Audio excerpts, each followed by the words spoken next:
In this edition of Poker Strategy, Full Tilt Pro Andy Bloch gives some advice about two key concepts in poker.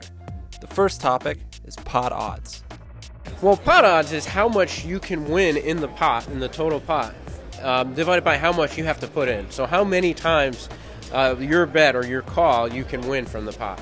And it's really just a shorthand. People say, like, oh, pot odds this and that, and you have this kind of odds.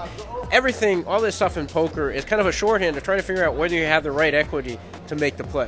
Because it's not all about pot odds, because there's usually more bets to come into play. Pot odds is very important when there's an all-in. There's no more action after you make the call. You can look at your hand and you can say, I've got a flush draw, so I'm 1.8 to 1 or whatever. Maybe I got some other outs. Maybe I got 35% chance to win the pot. And you can figure out what your pot odds. If you're getting better than about 2 to 1 pot odds, then you have the right odds to call, and you call. And if you've got more betting rounds to come, then you got implied odds to help you figure that kind of stuff out.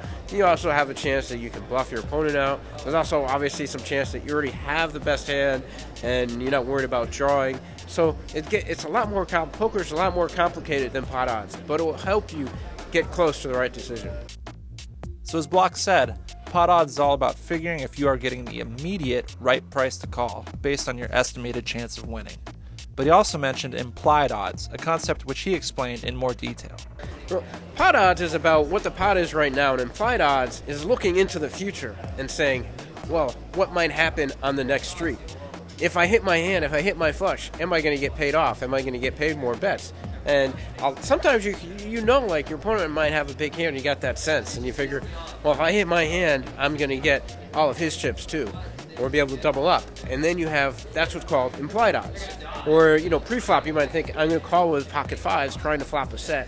And if I do, I'm going to get paid off, because you think your opponent has a big hand like aces or kings. So pot odds is thinking about the pot right now. Implied odds is thinking about the future, how it's going to play out in the future, rest of the hand. And when you become a great poker player, you got to look into the future, the next betting rounds, and that's where implied odds come in.